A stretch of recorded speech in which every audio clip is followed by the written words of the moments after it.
Welcome to Tarun kitchen. இன்னைக்கு அந்த recipe பார்க்க போகணும்னா மொச்சக்குட்டை சாதம். எப்படி செய்யணும் பார்க்கலாம். வச்சு எண்ணெய் ஊற்றி எண்ணெய் காஞ்சதும் கடுகு போட்டுக்கோங்க. அது கூட வெங்காயம், பச்சை மிளகா, கருவேப்பிலை, வரமிளகாய் இது எல்லாமும் போட்டுக்கோங்க.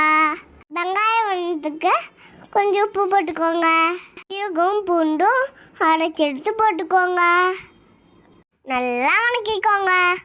நான் இதுக்கு சின்ன வெங்காயம் தான் எடுத்துருக்கேன். அப்போ தான் டேஸ்ட்டாக இருக்கும்.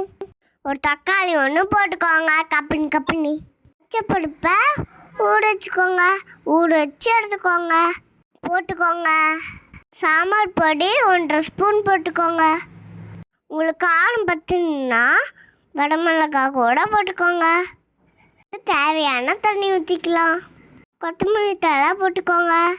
தண்ணி நல்லா கொதிச்சிடும். அரிசி எடுத்து போட்டுக்கலாம்.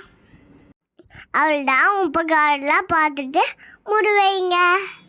2 விசில் எடுத்துக்கோங்க. டேஸ்டியான மொச்சக்கொட்டை சாப்பாடு ரெடி.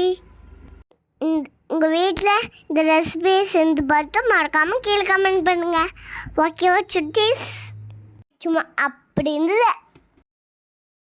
வாங்க சாப்பிடலாம். டாடா பாய். லைக் பண்ணுங்க, கமெண்ட் பண்ணுங்க, மறக்காமல் சப்ஸ்கிரைப் பண்ணுங்க. பாய் சுட்டீஸ். தேங்க்ஸ் ஃபார் வாட்சிங்.